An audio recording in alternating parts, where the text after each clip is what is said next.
History Secrets.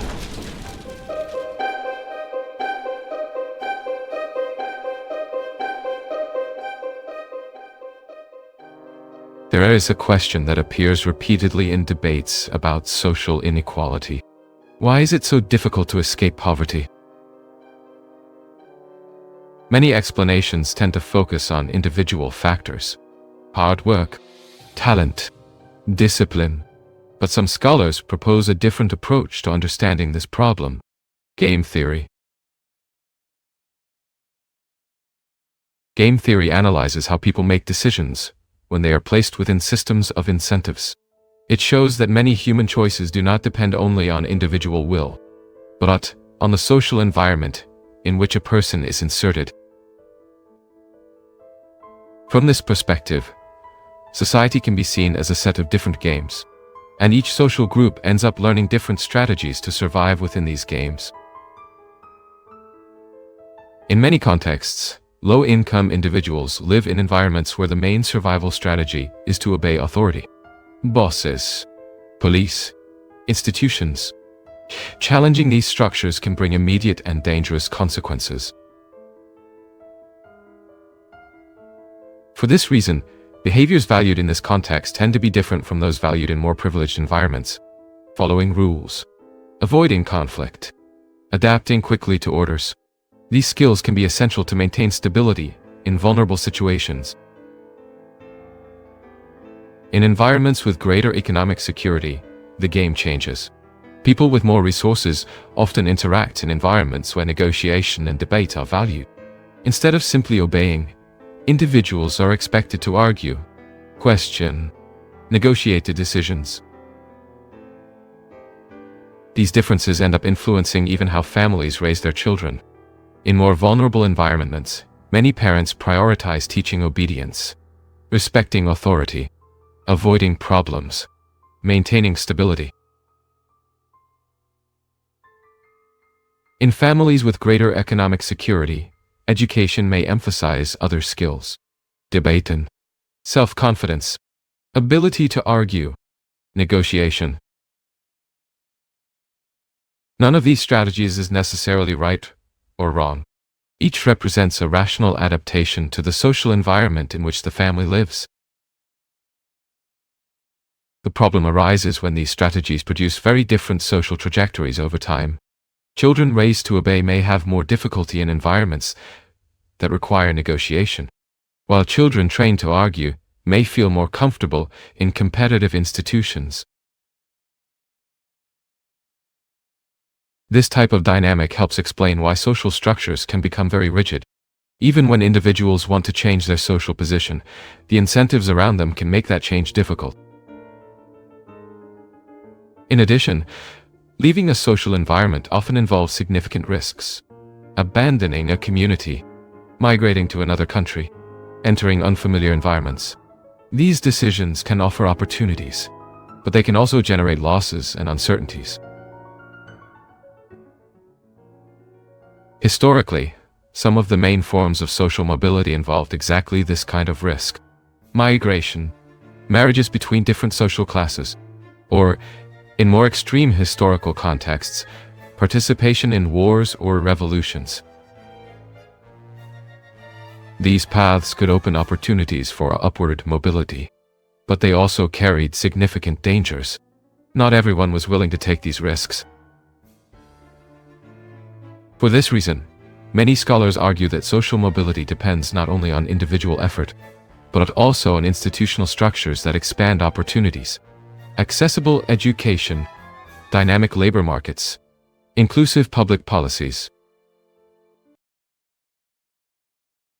When these structures function well, individuals have more possible paths to improve their social condition. When they do not function, barriers become more rigid. Even so, history shows that individual trajectories can vary greatly. Some people manage to overcome these barriers. Others remain trapped by the limitations of the environment in which they were born. Perhaps the main lesson of game theory applied to society is this: individual decisions rarely happen in a vacuum.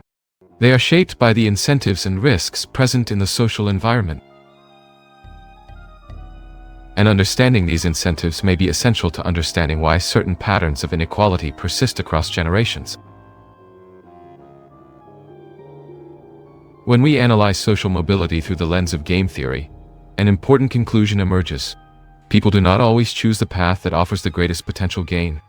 Often, they choose the path that offers the lowest risk. For many families living in difficult economic conditions, stability is an essential value. Avoiding conflict, maintaining stable social relationships, preserving community support. These choices can increase the chances of survival in the short term. But at the same time, they may limit opportunities for social transformation in the long term. This happens because many paths to upward mobility require the opposite. They require risk. A classic historical example is migration. Throughout history, millions of people have left their home communities in search of new opportunities.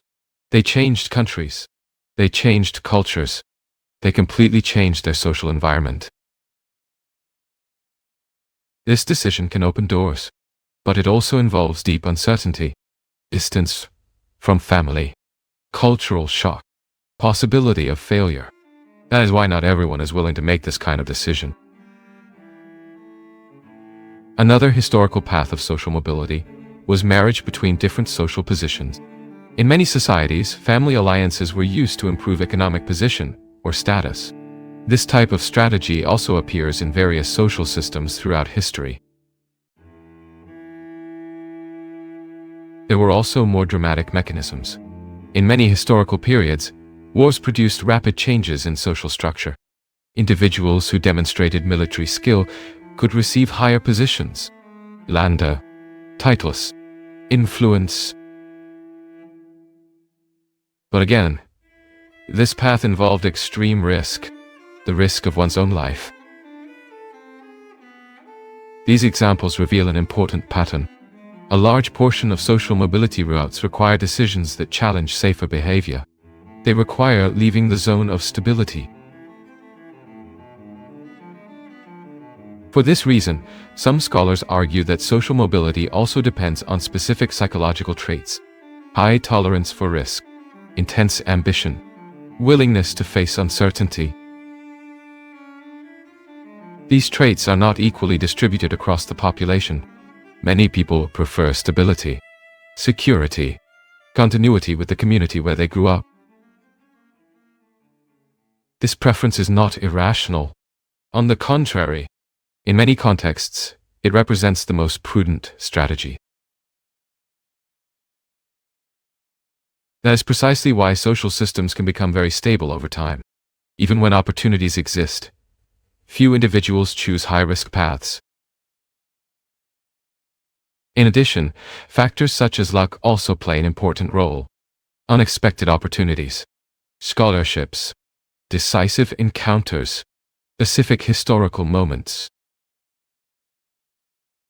These elements can profoundly alter individual trajectories, but they are rarely fully predictable. By observing these dynamics, some thinkers suggest that the real challenge of modern societies is to expand the number of safe paths for social mobility: accessible education, open labor markets, inclusive institutions. When these structures function well, individuals do not need to rely only on extreme risk or luck. They can build more predictable paths of growth. This may be one of the greatest political and economic challenges of the contemporary world: to create systems where talent and effort have more space to flourish. Because in the end, social mobility does not depend only on exceptional individuals. It depends on structures that allow more people to have real opportunities for transformation. The search to understand the past has always been part of the human journey. We explore ruins, decipher ancient inscriptions, and investigate forgotten accounts. Each discovery expands our understanding of the civilizations that came before us. But it also reveals new questions that continue to drive our curiosity. Because history is not just a record of the past, it is a continuous path of discovery. because some secrets of history are still waiting to be revealed.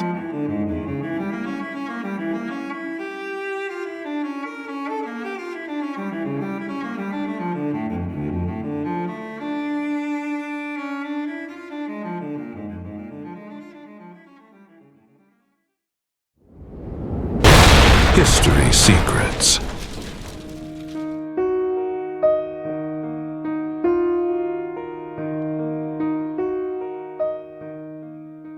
The question seems simple, but it hides something deeper. What really makes you happy? Money? Power? Freedom? Love? Friendships? Experiences? When you answer, you are thinking about yourself, about your individual happiness. But this way of thinking is more recent than it seems. For most of human history, happiness was not an isolated experience. It was collective. You could not be happy alone. If your community was suffering, your joy depended on the well-being around you. Family, neighbors, group, undum, happiness was shared. This completely changes the logic. Today, when someone gains wealth, the first reaction is to preserve it, save, invest, accumulate. But in the past, the logic was different. When someone prospered, the first impulse was to distribute, celebrate with everyone, turn wealth into connection. And this was not an exception. It was the rule. Imagine finding wealth unexpectedly. Today, you would think about protecting it, securing the future, planning. But before, the response would be immediate. Organize a large feast. Share with everyone, because the value was not in what you possessed, but in how it impacted others.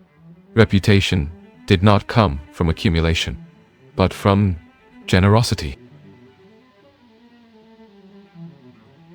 This behavior was not limited to one culture. It repeated across different societies. It was a human pattern, because in that context, living well meant living together, and this reveals something important. The idea of the individual, as we understand it today, was not central. It practically did not exist.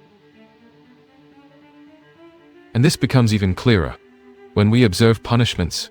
Today, the worst punishment is death. But before, it was something different.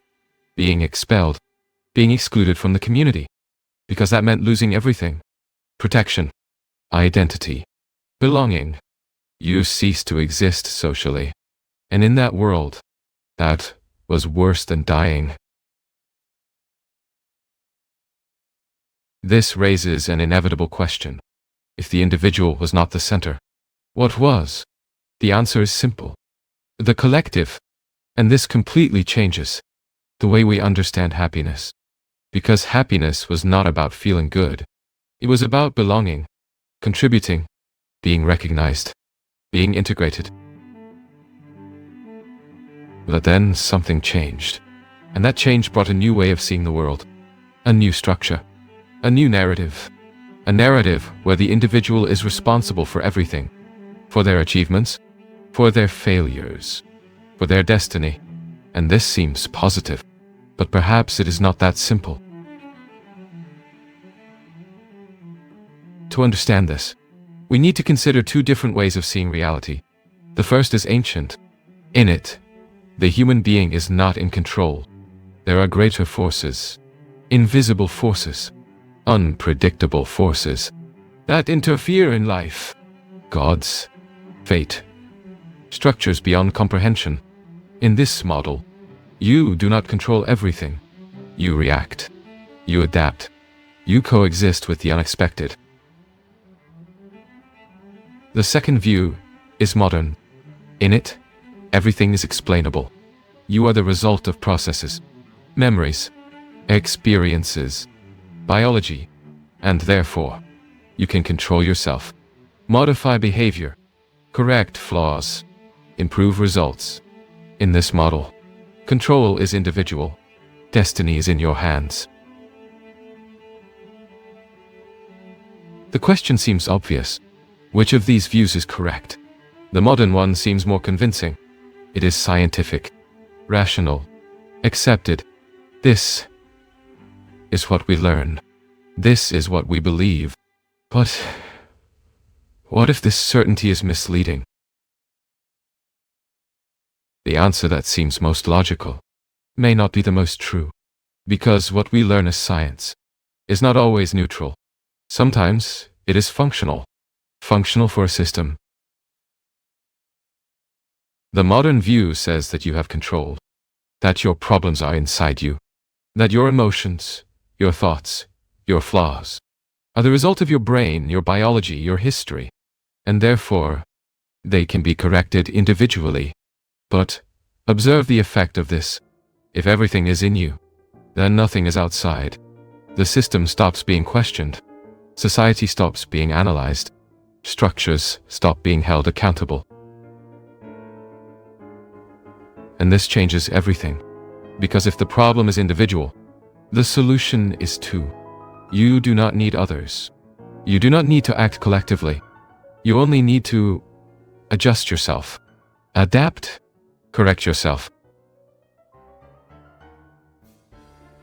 Now, compare this with the previous view.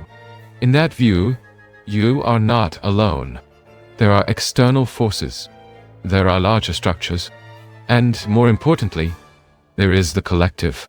If something is wrong, it is not just you. It is the environment.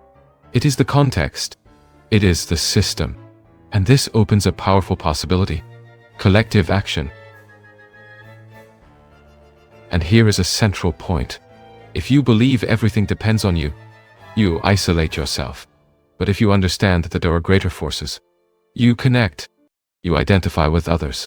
You realize you are not alone. And this allows something the modern system avoids: organization. Because an isolated individual is easy to control, but a conscious group is difficult to direct. And perhaps that is exactly why the modern narrative has been so reinforced. The idea of total individual responsibility does not just explain the world, it limits how you react to it. Now think about current behavior. If someone is sad, what is the guidance? Seek professional help. Seek a specialist. Seek an authority. And this seems correct. But observe the consequence. You transfer responsibility. You become dependent. You start to believe that you cannot deal with it on your own. But historically, the responses were different. Movement, rest, conversation, time, natural processes, without constant mediation, without the institutionalization of human experience.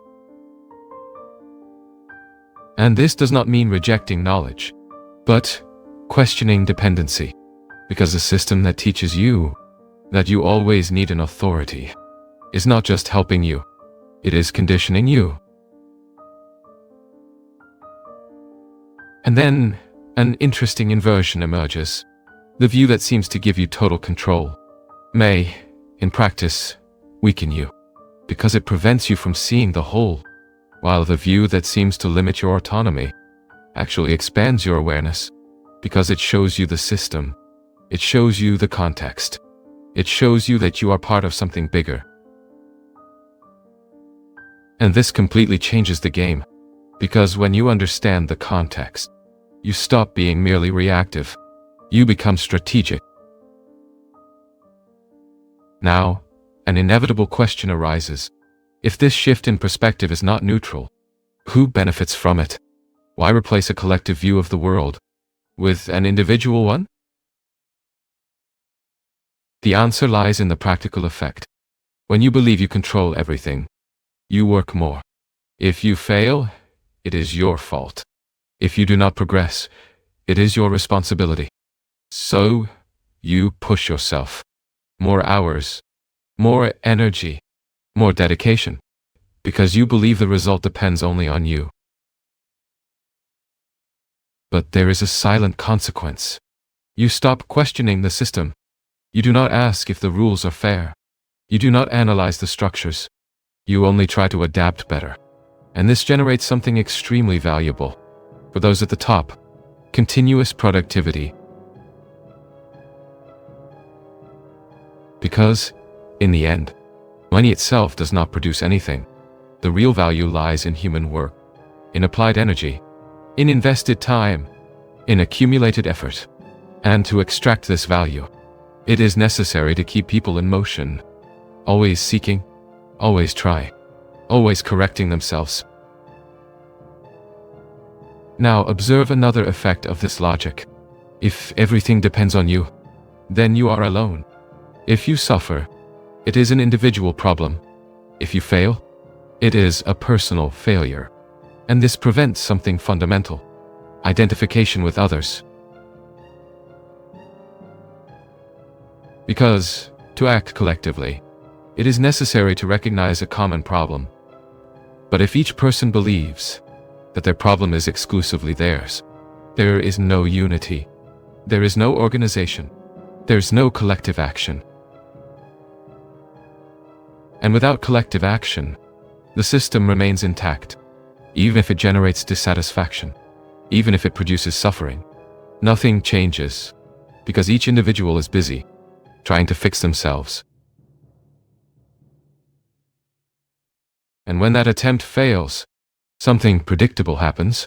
People seek escape, distraction, entertainment, immediate relief, games, digital content, constant stimuli, anything that reduces the feeling of discomfort without solving the cause. And this is not accidental. It's functional, because it keeps the cycle active. Dissatisfaction, attempt to fix, failure, distraction, repetition. Now observe another critical point. Who defines what is true in the system? Authority, experts, institutions, recognized structures. And this creates a specific relationship. You learn to trust, not your own perception, but external validation. And this can be useful in some contexts, but it can also be dangerous, because it reduces your autonomy of judgment. You begin to depend on ready-made interpretations, on already structured explanations. And then an even deeper inversion emerges. The system does not only define the answers, it defines the questions. It establishes which problems are legitimate and which should be ignored. And when this happens, control does not need to be visible. It becomes structural, integrated into the way you think. But there is an even deeper layer in this structure. It is not only in the way you think, it is in the way you learn. And this is where one of the most influential institutions of all appears. School. Why are you in school? The answer seems obvious. To learn, to acquire knowledge, to prepare for the future. But what if that is not the main function? Observe the process. You attend classes, you read content, you take tests, you receive grades, and these grades begin to define something essential. Who you are within the system. Smart or not, capable or limited, promising or disposable. But this classification raises a problem. It does not measure real learning. It measures adaptation to the system, because real learning does not follow this format. Learning, historically, has always been practice, direct experience, observation, repetition, correction. An apprentice observed a master, made mistakes, tried again, and over time, mastered the skill. There was no standardized test. There was no grade. There was result.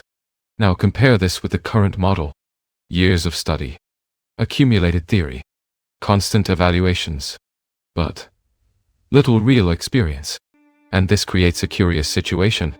Someone can spend years studying something without ever having practiced it and still be considered qualified, while someone with real experience, but without certification, can be discarded. This is not a mistake. It is a filter, a selection mechanism, because the system does not only need people who know how to do things, it needs people who obey a pattern, who follow rules, who accept external evaluations, who adapt to the structure. And school trains exactly that. Discipline, conformity, acceptance of hierarchy. You learn to wait for instructions, to follow guidelines, to be constantly evaluated. And over time, this becomes natural. You no longer question the process. You just participate in it. And then, the division emerges. The good students and the bad students. But this division does not measure real intelligence. It measures fit to the model. Because, in practice, any human being is capable of learning almost anything. With time, with guidance, with practice. The difference is not in capacity. It is in access and method. But the system does not work like that. It needs to classify, separate, direct, decide who will occupy each position. And for that, it needs a simple narrative. Some are intelligent, others are not. Some deserve to advance, others should stay behind. And when you believe this, you accept your place, without questioning. And then we reach the question that is almost never asked. If school does not exist only to teach, then what does it really exist for? Observe carefully what happens over the years. You enter young, without references, without a defined identity. And, little by little, you begin to be shaped. You learn schedules. You learn rules. You learn to ask permission. You learn that there is someone above you, who evaluates, judges, and decides your value. And this repeats every day, for years, until it becomes normal, natural, automatic. You no longer notice, but you have been trained. Trained to function within a structure. Trained to accept authority. Trained to compete. Trained to seek external validation. And, above all, trained not to question the system that evaluates you. Because questioning has a cost. It can affect your grade, your reputation, your opportunities. So you learn something essential. Adapting is safer than confronting. And this is not taught directly. It is absorbed, lived, repeated until it becomes behavior. Now think about the result of this. Millions of people go through this process, year after year, generation after generation, and they come out with something in common. The same logic internalized, the same way of interpreting the world, the same relationship with authority. This is not just education. It is standardization. It is alignment. It is the formation of collective behavior. And this explains why the system remains stable, even when it fails, even when it generates dissatisfaction.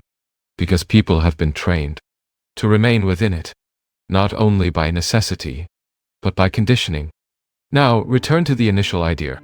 There's no such thing as a stupid student. There is a system that defines who serves it better. If you fit, you advance. If you do not fit, you are labeled. And the label becomes identity. I'm not good at this. I'm not intelligent. This is not for me. But these sentences were not born in you. They were constructed, reinforced, repeated until they seem true. And when you believe them, the system no longer needs to limit you. You do it yourself. This is the most efficient point of any structure. When control stops being external and becomes internal. When you no longer need to be forced, because you have already learned to adjust. And this is where everything connects. The idea of the isolated individual.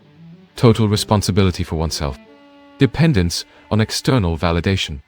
Acceptance of hierarchies. All of this converges to the same result. Maintenance of the system. Not through direct imposition, but through continuous participation.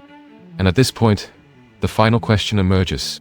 If you learn to play this game, without realizing you were playing, what happens when you realize?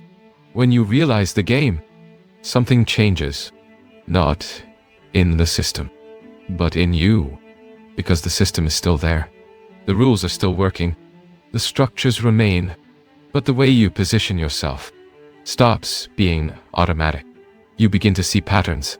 You begin to identify when you are being evaluated, when you are being directed, when you are just repeating something you learned. And this creates a small space, an interval, between stimulus and response. And it is in this interval that awareness is born. Before, you reacted. Now, you observe. Before, you accepted. Now you question. And this, by itself, already completely changes the dynamic. Because the system works best when you do not notice, when everything seems natural, when everything seems inevitable. But when you see it, it loses part of its invisible strength. Not because it stops existing, but because it stops being absolute. You begin to understand that labels are not definitive truths, that performance does not define capacity, that evaluation does not define intelligence, and that existing within a system does not mean being defined by a T. This does not make you free immediately, but it makes you less conditioned, less predictable. And that is already a form of autonomy, because, in the end, the greatest limitation is not external. It is the way you interpret what is possible. If you believe you cannot, you do not try. If you believe you are not capable, you withdraw. But if you begin to question these certainties, new possibilities emerge, and that changes trajectories. Not instantly, but progressively, consistently, silently. And perhaps this is the most important point. It is not about rejecting everything, nor about accepting everything, but about understanding. Understanding how you were shaped, understanding how you think, understanding why you react. Because, from that point on, you stop being just a result, and become a conscious participant, and that transforms any path. Throughout history, civilizations have risen, disappeared, and left clues scattered through time. Some of these clues have been discovered, others are still waiting to be revealed. And in the next documentary, we will explore one of these mysteries. This is Histoire Secrets. Subscribe and continue exploring history with us. Because some secrets of history are still waiting to be revealed.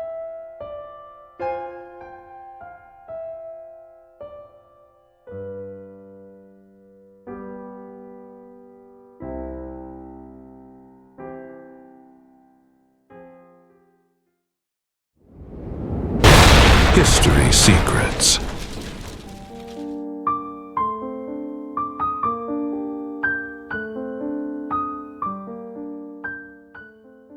For a long time, the best universities in the world were not where many imagine. They were not in the United States. At the end of the 19th century, the center of global knowledge was in Germany.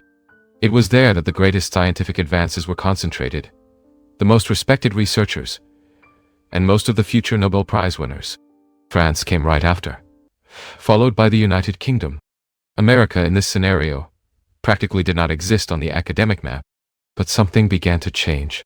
The United States started investing aggressively in research universities. They created unprecedented structures, expanded funding, and began attracting international talent. And then came a decisive event: World War II. With the end of the conflict, the United States not only emerged as an economic and military power, but also began to absorb a massive number of European scientists, especially Germans. This movement shifted the axis of global knowledge. Gradually, the best universities in the world came to be located on American soil. Harvard, Yale, Princeton, institutions that not only produced knowledge, but began to define the criteria of power within society. With this growth, something seemed inevitable. If more people had access to higher education, society would become more equal. But the exact opposite happened. In 1940, only about 5% of men in the United States attended college.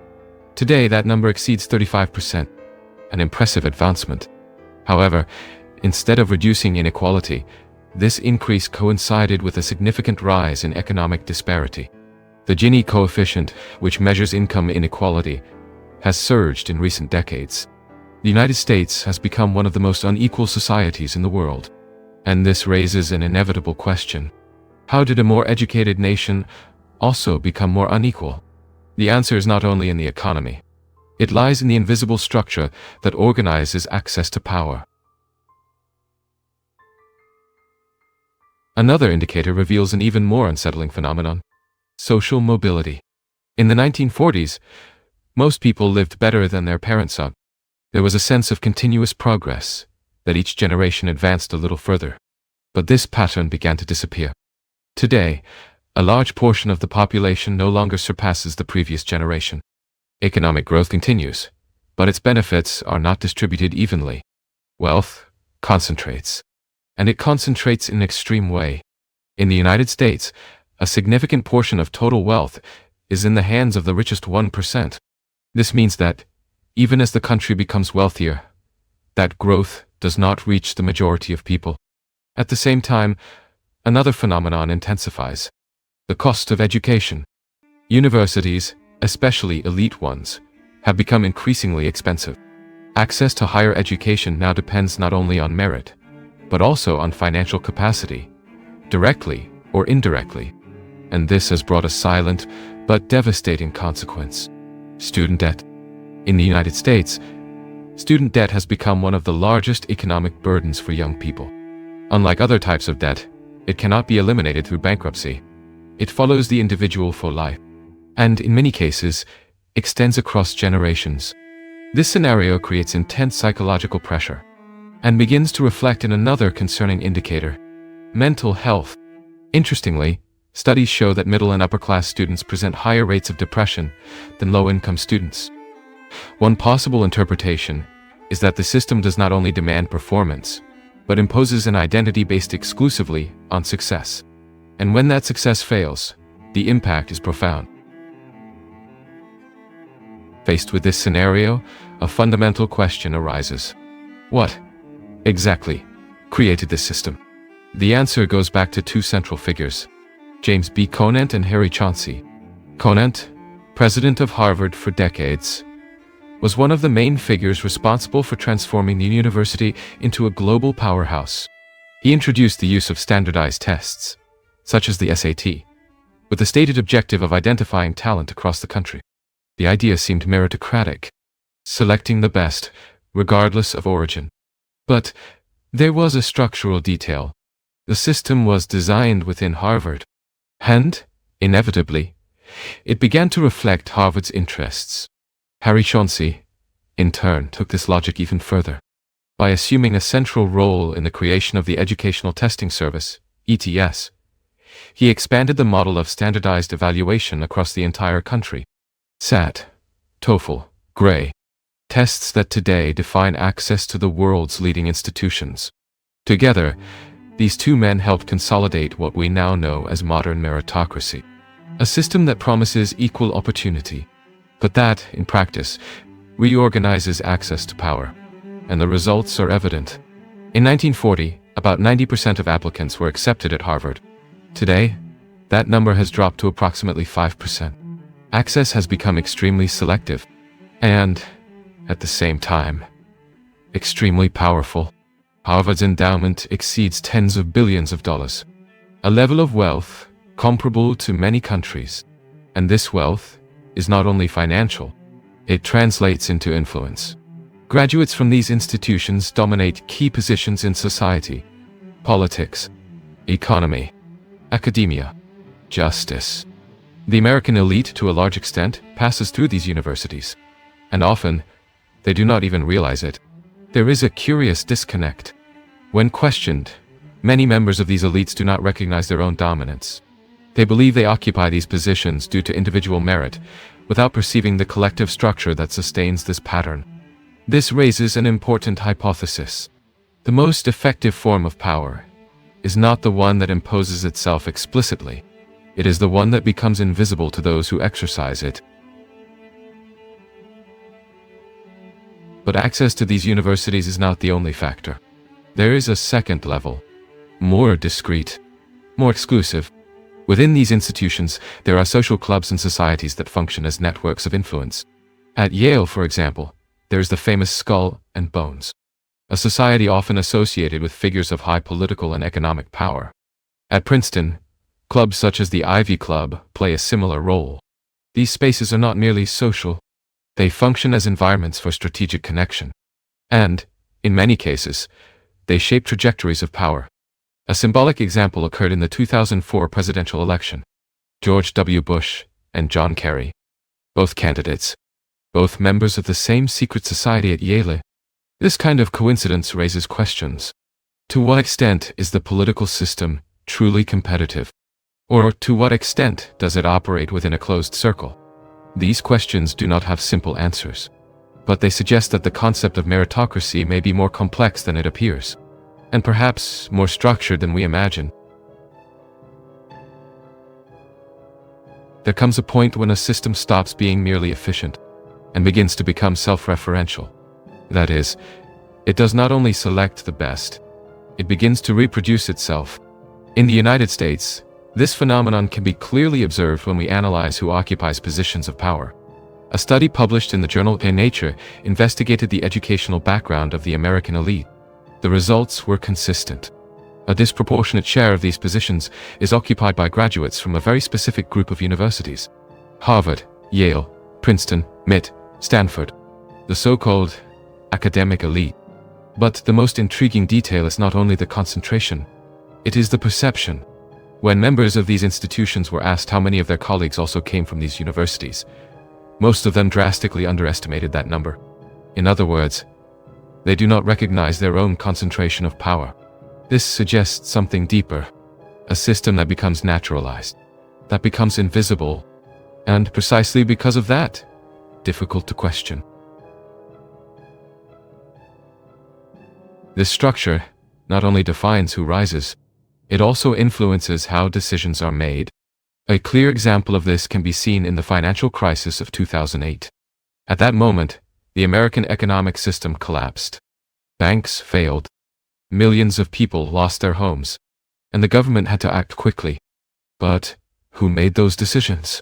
To a large extent, individuals educated in the same institutions.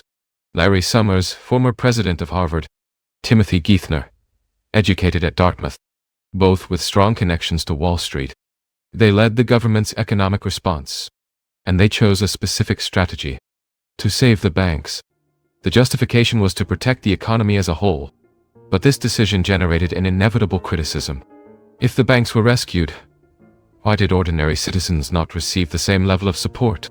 The answer involved a concept known as moral hazard. The idea that if individuals do not face the consequences of their mistakes, they will tend to repeat them.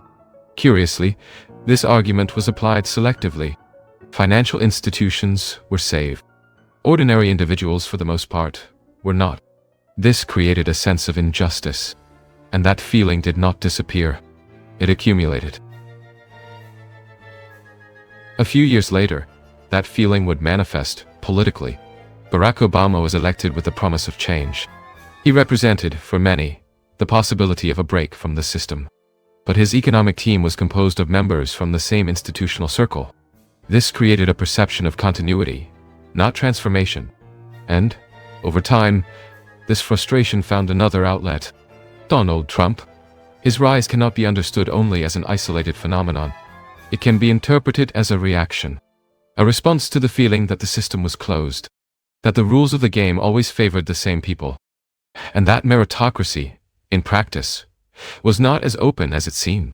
This interpretation is not absolute, but it helps explain the dynamic of polarization that has intensified in recent years. Alongside this political scenario, there is a less visible dimension: the psychological dimension.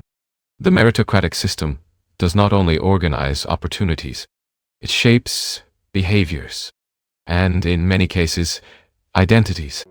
Within this model, success becomes the main criterion of value. Grades, performance, results, everything becomes measured, and this profoundly changes the relationship with learning. Before, failure was seen as part of the process, a necessary stage for development. Today, it is avoided at all costs, because failing can mean losing position within the system. This generates an important side effect: the reduction of experimentation. Without room for error, there is no room for discovery. Without discovery, learning becomes superficial and oriented only toward immediate results. In addition, individual time is also affected. The routine of a modern student is highly structured. School, assignments, extracurricular activities, every minute is planned. This drastically reduces space for reflection, to think without an immediate objective, to explore ideas without performance pressure. And this absence of reflection compromises an essential skill, the ability to learn autonomously. Without this capacity, the individual becomes dependent on the system. They learn what is necessary to advance, but not necessarily to understand. Another important effect is the transformation of motivation. Learning ceases to be an end in itself and becomes a means to achieve status, recognition, power. This creates a specific behavioral profile, more utilitarian, more results-oriented, and often less open to questioning, because questioning may mean deviating from the expected path, and that can have costs. This logic also influences how teachers operate.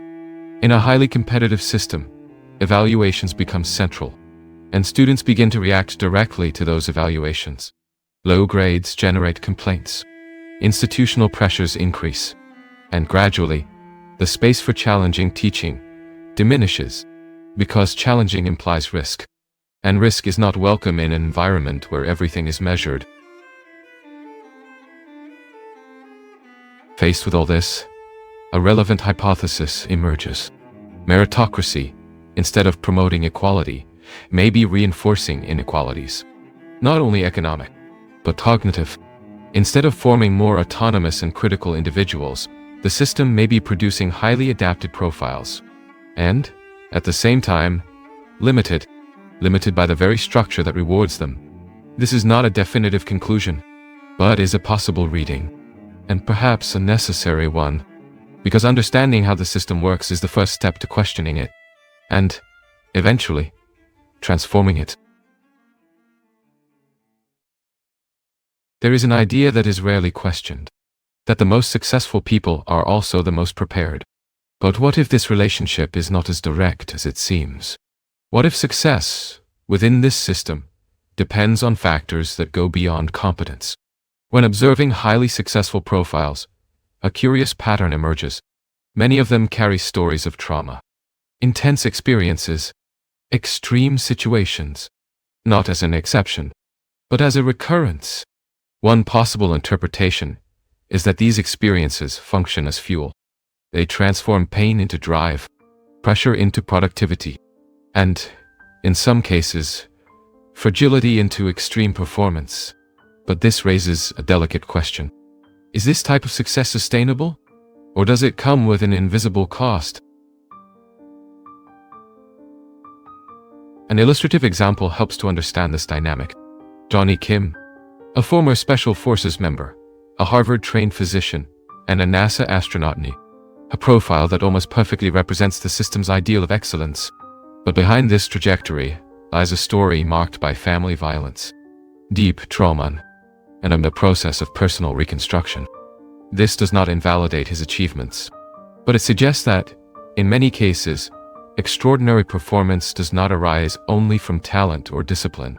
It may be the result of adaptation to extreme circumstances, and this changes how we interpret the concept of merit.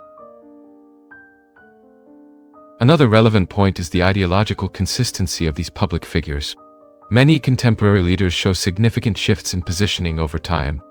J.D. Vance, for example, initially harshly criticized Donald Trump. Later, he began to support him.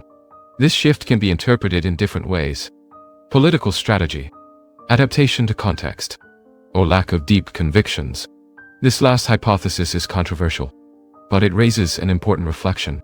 To what extent does the system encourage authenticity? And to what extent does it reward adaptation? If the main objective is to achieve success within a specific structure, it makes sense that individuals adjust their discourse to align with what is expected. This does not necessarily mean a lack of character, but it indicates an environment where coherence may be secondary to effectiveness. And this reinforces the idea that the system does not only select talent, it shapes behavior. Over time, these patterns begin to generate collective consequences. One of them is the increase in inequality. Another is social fragmentation, more intense political divisions, more frequent ideological conflicts, and a growing sense of disconnection between different groups within society. This fragmentation does not arise spontaneously. It may be the result of a system that concentrates power and resources in a very small portion of the population, and that, by doing so, creates distances that are difficult to bridge. In addition, there is a less visible effect, but equally important: the transformation of the concept of success. Before the consolidation of modern meritocracy, success was associated with values such as curiosity, openness, and the ability to learn from error. Failing was not a problem. It was part of the process, a mechanism of learning. Today, this logic has been inverted. Failure has become something to be avoided because it impacts metrics, grades, indicators, and, consequently, opportunities. This creates an environment where making mistakes is no longer acceptable. And without mistakes, there is no experimentation. Without experimentation, there is no real innovation. Another fundamental element is time. Time to think, to reflect, to simply exist without an immediate objective. This time is disappearing. Modern routines, especially in highly competitive environments, are structured to the extreme. Each activity has a purpose. Each action has a goal. And this drastically reduces the possibility of introspection. Without introspection, the individual loses the ability to understand themselves. And without that understanding, learning becomes superficial, reactive, conditioned. This set of factors contributes to a paradoxical scenario. Highly qualified people, with access to resources, with impressive trajectories, but, in many cases, disconnected from a deeper sense of purpose. And this may explain why, despite the increase in opportunities, rates of anxiety and depression continue to rise, especially among young people. The pressure for constant performance, the absence of space for error, and the need for continuous validation, all of this creates a psychologically demanding environment, and, in some cases, unsustainable. Faced with this scenario, a provocative conclusion emerges. Meritocracy as a system may be producing efficient results, but not necessarily healthy ones. It organizes, selects, rewards, but it also limits, pressures, and, in certain aspects, distorts. This is not a total rejection of the model, but an analysis of its consequences. And perhaps the central point is not to abandon the system, but to understand it, to identify its flaws, and to recognize its limits. Because only then is it possible to seek alternatives, even if partial, even if imperfect. If the system cannot be easily changed, then the question shifts direction. What can an individual do within it? This is not a simple question, because recognizing the limitations of a structure does not mean escaping it, but perhaps it means interacting with it differently. A possible answer begins with a shift in perspective. Success, as defined by meritocracy, is deeply tied to external recognition. Grades, titles, institutions, status. But there is another way to define success, a less visible one, and, perhaps, harder to measure. Internal development, the ability to learn continuously, to adapt, to reflect, to build meaning from one's own experience. Before the consolidation of this current model, there was a more organic understanding of learning. Being open-minded was essential, recognizing that you do not know everything, asking questions, listening, observing. This type of posture created space for real growth. And within this process, failure played a central role. It was not avoided. It was used as a tool, as a signal, as a starting point for reflection. And this reflection led to something fundamental: resilience, the ability to continue, to adjust, to evolve. This cycle, error, reflection, adaptation, was, in many contexts, the foundation of personal development. But this cycle has been weakened, because the current system does not reward this type of process. It rewards immediate results, measurable performance, objective indicators, and this creates a conflict between truly learning and appearing competent. When the appearance of competence becomes more important than real learning, something is lost. Curiosity declines. Risk is avoided. Exploration is replaced by efficient repetition. And over time, the individual becomes highly functional, but less creative, less questioning, less free. Another important effect is the transformation of identity. When someone passes through highly prestigious institutions, there is a natural tendency to associate personal value with that experience. I went to Harvard. I went to Yale. These statements carry weight, and in many cases, generate a sense of superiority, even if implicit. But this association can have a side effect. It reduces the willingness to learn, because if you believe you have already reached the top, why continue questioning? In addition, a utilitarian logic emerges. Knowledge begins to be evaluated not by what it is, but by what it provides. If something does not directly contribute to success, it loses value. This limits the field of interest, reduces the diversity of experiences, and impoverishes the learning process. Another critical point is the relationship with time. In a performance-oriented system, every minute needs to be productive. But deep learning does not happen only in productive moments. It also happens in idleness, in pauses, in contemplation, in the absence of an immediate goal. When this space disappears, something essential disappears with the ability to think independently. In light of this, an alternative begins to take shape, not as a definitive solution, but as a possible strategy, learning outside the system, or at least beyond it. This does not mean completely rejecting formal institutions, but it means not depending exclusively on them, seeking knowledge actively, autonomously, curiously, disconnected from immediate metrics.